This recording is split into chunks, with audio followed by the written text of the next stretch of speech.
Сәлем құрметті жан. Перизат Сұлтан каналына қош келдің.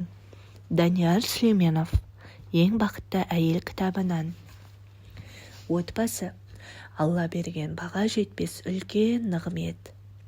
Сондай-ақ оның құдіретінің шексіздігін көрсететін айқын дәлелдерінің бірі, оларға бауыр басып, жандарын жай тапсын деп, сендер үшін өз болмыстарыңнан жұбайлар жаратып, араларыңа сүйіспеншілік, һәм мейірім сезімін ұялатқандығы. Міне, осының өзіне ақылға салып ойланатын қауым үшін анық дәлелдер мен талай ғибрат бар. Махаббат, сүйіспеншілік пен мейірім, сондай-ақ адамға ләззат сыйлайтын нығметтер болмаса, жер бетіндегі тіршіліктің мәні болмас еді. Сол себепті де Алла тағала жер бетіндегі тіршілік атаулыға өмір сүруге деген құлшынысын арттыратын өлшеулі ләззаттар сыйлаған. Соның бірі ер мен әйелдің бір-біріне деген сүйіспеншілігі мен махаббаты. Сол сүйіспеншілік пен махаббаттың нәтижесінде ер мен әйел арасында қарым-қатынас орнап, ақ отау құрылу арқылы дүниеге ұрпақ келеді. Демек, жер бетіндегі адамға берілген ләззат атаулының бәрінде ұлы мақсаттар көзделген. Осының өзі ой жүгіртіп ойлана білген адам үшін көп нәрсені ұқтырғандай. Өткен ғасырларда әйел дәрежесінің төмен болғаны соншалық, оған жануар тектес жаратылыс деп қарайтын болған. Аяулы жар деген мәртебе әйел кісіге берілмеген. 1190 жылы Францияда өткен конференцияда әйел мәселесі қаралып, оның рухы бар ма, жоқ па деген көзқарастар талқыға түседі. Конференциядағы пікірталастың нәтижесінде әйел рухы бар жаратылыс, бірақ еркектерге қызмет ету үшін жаратылған деген шешім қабылданады. Күлкілі әрине. Жоғарыдағы аятта Алла тағала әйел кісіні адам атаның өз болмысынан жаратып, араларына сүйіспеншілік пен мейірім бергендігін, еркекке күң етіп емес, аяулы жары етіп жаратқанын, басқа да бір аятта олар бір-біріне кемшілігін жасырып, жақсылығын асыратын киім іспетті екенін баяндайды. Ер адамда Құранда әйелге қамқоршы, һәм жанашыр отбасының тірегі, асыраушысы ретінде баяндалады. Алла тағала жандарың жай тапсын деген аят арқылы отбасыдағы ер мен әйелдің арасындағы сүйіспеншілік пен махаббаттың, мейірімнің негізін түсіндіреді. Отағасы таңнан кешке дейін отбасының нәпақасы үшін жан аямай еңбек етіп, үйге оралған уақытта күлім қағып алдынан аяулы жары шығса, азаматым қош келдің деп алдында ізетпен иіліп тұрса, ерінің күндіз көрген қиыншылығы артта қалып, жаны жай таппайтын ба еді. Бір-біріне деген адалдық пен арадағы ақ некемен болған байланыс нәтижесінде көздері мен жүректерін харамнан тыйып, арсыздықтан сақтанады. Түсіне білген адам үшін бұл үлкен нығмет. Имам Матуриди өзінің тәпсірінде сендер үшін өз болмыстарыңнан жұбайлар жаратты деген аяттан екі нәрсені түсінуге болатынын айтады. Бірінші, Алла тағала адамның өз болмысынан өзіне ұқсаған жаратылыс жаратты. Егер әйел кісі адамның өз болмысына ұқсамағанда, араларында сүйіспеншілік пен махаббат, ыстық сезім болмас еді. Бір-біріне бауыр басып, бір-бірінің қажетінде өте алмас еді дейді. Араларына сүйіспеншілік һәм мейірімін сезімін жаратты. Яғни бір-бірін мүлде танымайтын, туыстық жақындығы болмаған ерлі-зайыптылар арасында сүйіспеншілік пен мейірім жаратты. Бұл ұлы жаратушыдан басқа ешкім бере алмайтын баға жетпес үлкен нығмет. Екінші, Хауа анамыз адам атаның жүрек тұсына жақын орналасқан қабырғасынан жаратылған. Бұл жайлы төмендегідей пікірлерді мысалға келтіруге болады.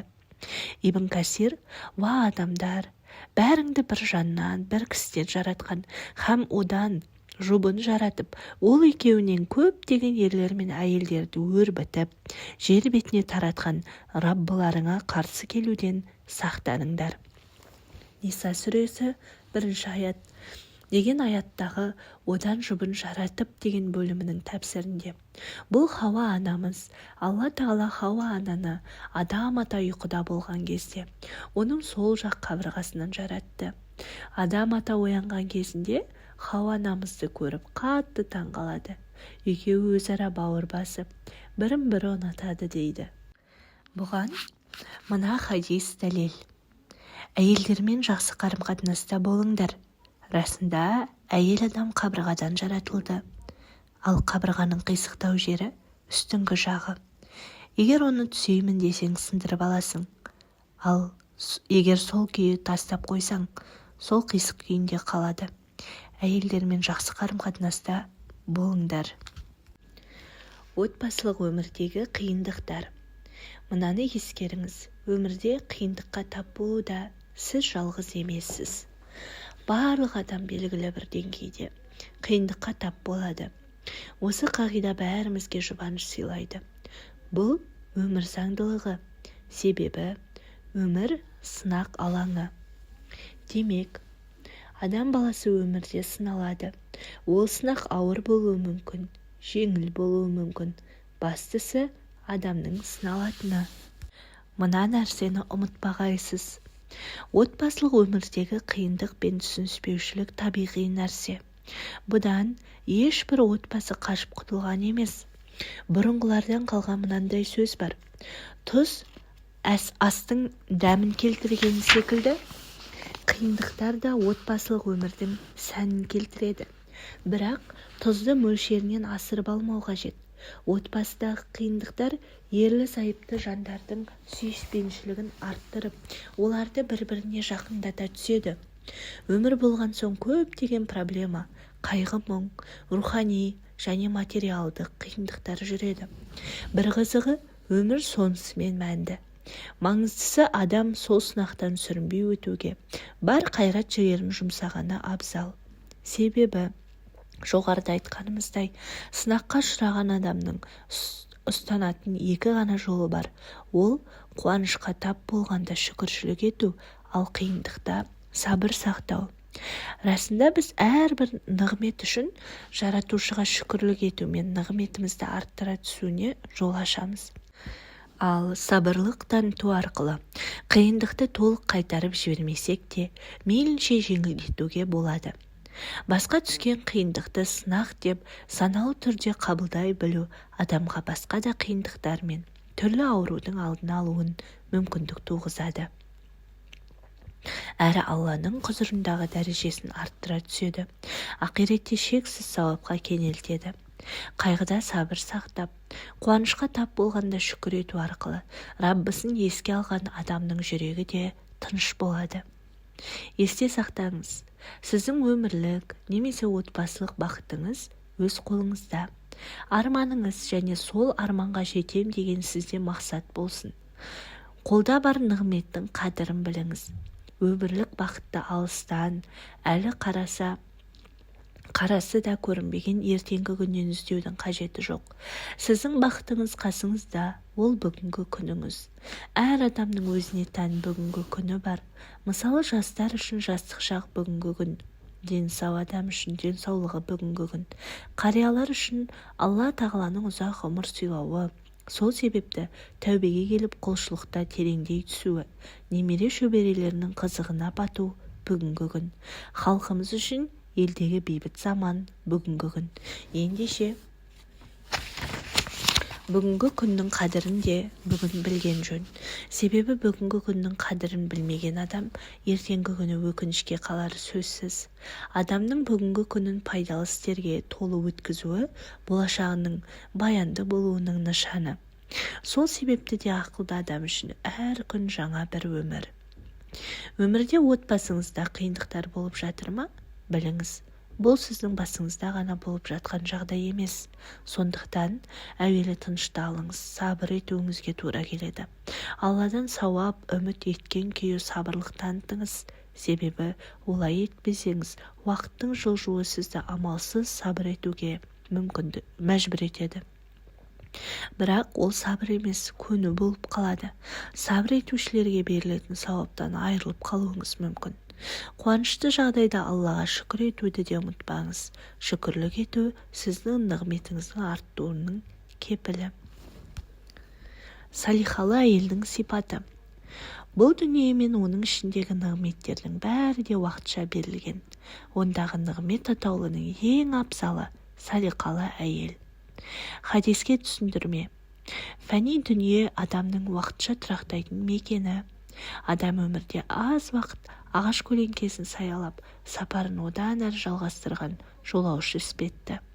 Адамның өзі де, өмірдегі пайдаланатын нәрселері де жоқ болуға тәуелді, яғни мәңгілік емес.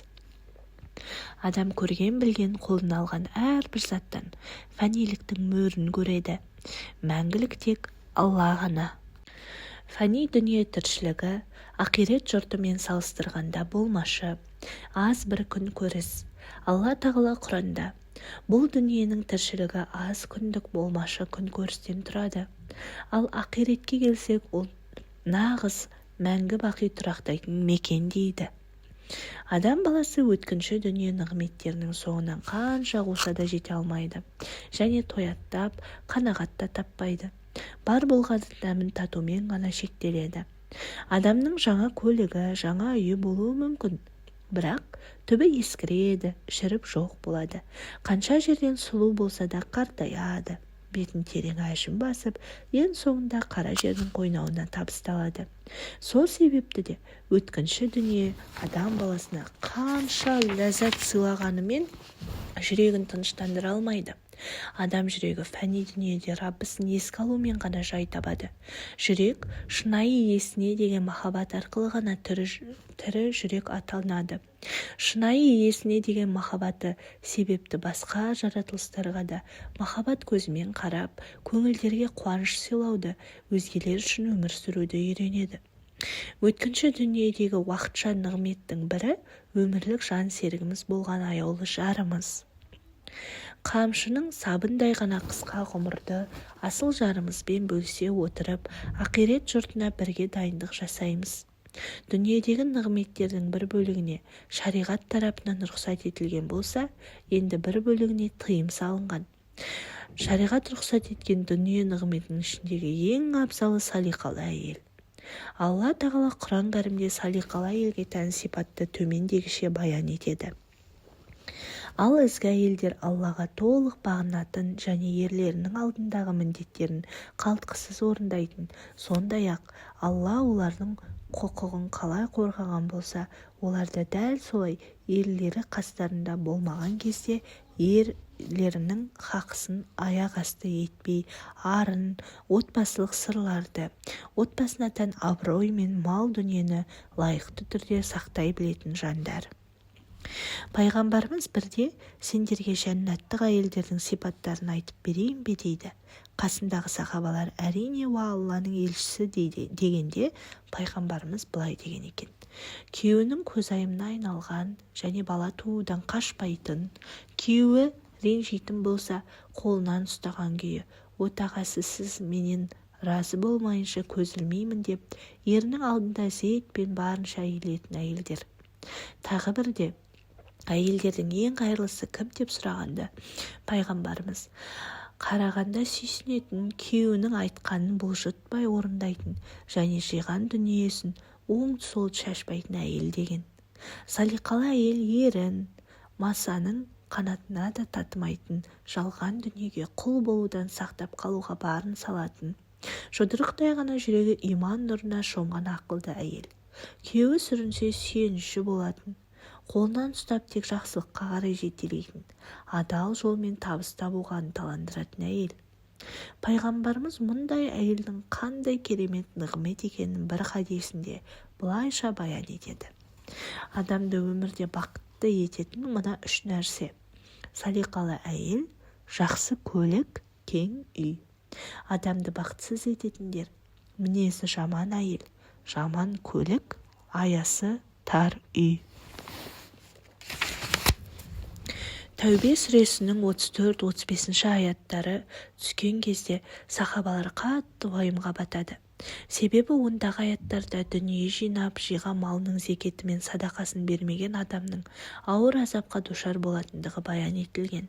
Сол кезде пайғамбарымыз ардақты сахабаларын жұбатып: сендер Аллаға шүкір етіңдер, жүрекке, оны күндіз-түні зікір ететін тілге, иманды да салиқалы елге қол жеткізуге тырысыңдар. Иманды да салиқалы ел ақирет бақытына жетулеріңе жәрдемші болады дейді.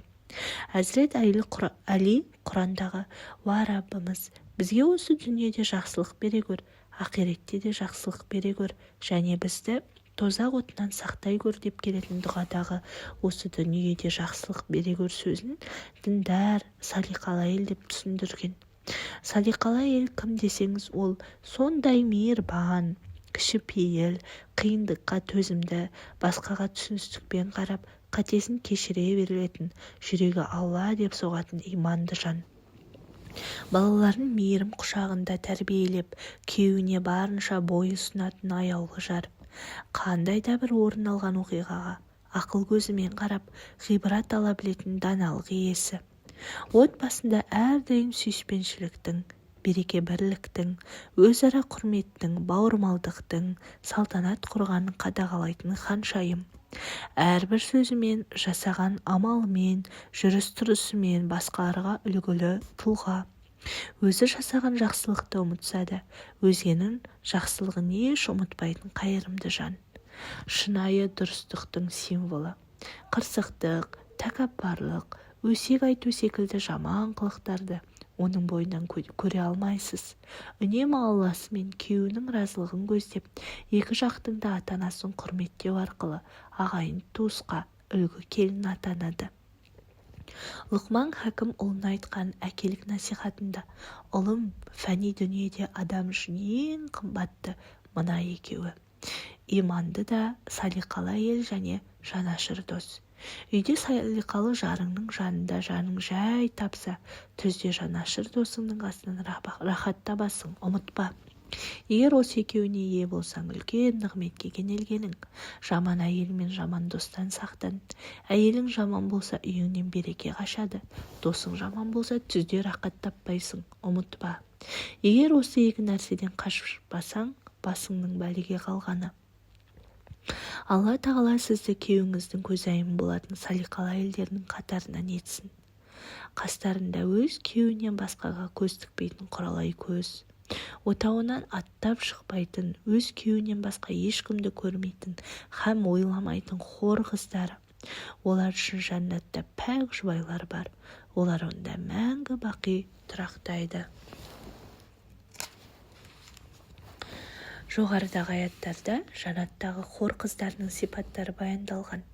Ғұламаларымыз бұл аяттардың бұл дүниеге қараған жағы да бар екенін алға тартады. Яғни осы аяттардан осы дүниедегі салиқалы әйелдің сипаттарын да көруге болады дейді. Енді осы сипаттарға жеке-жеке тоқталып өтейік. Өз күйеуінен басқаға көз тікпейтін, яғни салиқалы әйел күйеуіне ғана арнаған махаббаты мен оның разылығын алуға деген құштарлығы себепті бөгде ерлерге көзінің қиығын да салмайды. Отауынан аттап шықпайтын, себепсіз және күйеуінің рұқсатынсыз үйден шықпайтын, бойындағы бар сұлулығы мен әсемдігін тек қана күйеуіне көрсетіп, оған ғана арнайтын әйелдер. Жәннатта оларға пәк жұбайлар бар, яғни өсек аяңнан, қыз баласына тән емес, әдепсіз, жаман мінезден бойын таза ұстайтын әйелдер. Сыртқы бейнесі қандай таза болса, жан дүниесі де сондай таза болған жандар. Алла тағала басқа бір аятта салиқалы әйелдің сипаттарын, ал ізгі әйелдер Аллаға толық бағынатын және ерлерінің алдындағы міндеттерін қалтқысыз орындайтын. Сондай-ақ Алла олардың құқығын қалай қорғаған болса, оларды дәл солай ерлері қастарында болмаған кезде де ерлерінің хақысын аяқ асты етпей, арын, отбасылық сырларды, отбасына тән абырой мен мал дүниені лайықты түрде сақтай білетін жандар деп баяндайды. Есте сақтаңыз, ұмытпаңыз, Алланың өзіңізден разы болғанын қаласаңыз, күйеуіңізді разы қылуға тырысыңыз. Күйеуі әйелінің өзіне көрсеткен құрметі мен көркем мінезіне разы болып, оның ата-анасына алғысын білдіріп, былай деп хат жолдайды. Сіздерге деген алғысым шексіз. Неге дейсіз бе? Өйткені сіздер қанаттыға қақтырмай, тұмсықтыға шоқтырмай, мәпелеп өсірген, сыңғырлаған бір ғана күлкісінің өзі әлемнің бар байлығына татитын аяулы қыздарыңызды маған тұрмысқа бердіңіздер. Осы күнге дейін қанша қаталдық танысам да, бір қабақ шытқан көрген емеспін. Маған бойұсынудағы адалдығын көрсеңіздер ғой. Елден жырақ жүргенімізде де бірнеше жылдың жүзі болды. Бірақ мен өзімді ешқашан бөтен елде жүргендей сезініп көрген емеспін. Оның себебі де қыздарыңыздың отбасылық өміріме өзімен бірге ала келген қуанышы мен шаттығы. Ол өзімен бірге отбасымызға бақыт әкелді. Маған әрдайым демеу көрсетіп, үнемі қасымнан табылады. Тіпті діни міндеттерімді орындауыма да жәрдемдеседі. Жыл сайын малымыздан зекет беруге, оған қоса садақаны да көбірек беруге құлшындырып отырады. Бір күні ер мен әйелдің міндеттері қамтылған кітап қолыма түсті. Егер авторын білмегенімде, ол кітапты әйелім жазған екен деп ойлап қалар едім. Өйткені кітаптағы әйелінің айтылған салиқалы әйелге тән сипаттардың барлығын әйелінің бойынан көрудемін. Қыздарыңыздың осындай көркем тәрбиесі үшін сіздерге алғысымды білдіремін. Бұл сіздердің салиқалы ұрпақ тәрбиелеудегі үлкен жеңістеріңіз. Әйелім ұл қызымыздың болашақта өзгелер үшін өмір сүретін салиқалы ұрпақ болып өсуіне қатты көңіл бөлуде. Осы жолда күндіз-түні тыным таппай еңбек етіп жүр. Балалардың денсаулығын, жүріс-тұрысын, киім-кешегін, демалысын қатты назарда ұстайды. Олар күлсе де, жыласа да қастарынан табылады. Олар ақирет пен фәни дүниесін бір-бірінен асырмай қатар алып жүруді өте шебер меңгерген. Мен қыздарыңызға дән ризамын. Сіздердің де екеуміздің осындай бақытқа толы шаңырағымызды көріп, қуанышқа бөленгендеріңізді қалаймын. Осындай салиқалы жар нәсіп еткен үшін Аллаға шүкіршілік етемін. Сіздерге мына бір оқиғаны баяндап берейін. Үйде болған кезімде маған бір кісі бұйымтайымен келді. Қалтасынан бір бума ақша шығарып, мынау сыйлығым деп ұсынды. Негізі ұсынған ақшаны сыйлық емес, пара болатын. Мұны байқаған әйелім әлгі кісіге, егер жұмысқа қатысты мәселең болмағанда, осы ақшаны сыйлық ретінде берер ме едің деді. Әлгі кісі айтарға сөз таппай тілі күрмелді де қалды. Бір жыл өткен соң әлгі кісі маған отбасымыздағы адалдық пен әділдікті көрген соң өзінің бір шаруасын сеніп тапсырған еді. Хатымды осымен аяқтайын. Өйткені аяулы жарымның ізгі қасиеттерін сипаттауда парақтар аздық етеді. Әйеліме деген шынайы махаббаттан болар. Осы хатты жазу барысында жанарым жасқа толып, біраз толқып та алдым. Сіздерге тағы да осындай инабатты да ибалы қыз тәрбиелегендеріңіз үшін алғысымды білдіремін. Егер соңына дейін тыңдаған болсаңыз, лайк басып, комментарий қалдыруды ұмытпаңыз. Махаббатпен, Перизат Сұлтан.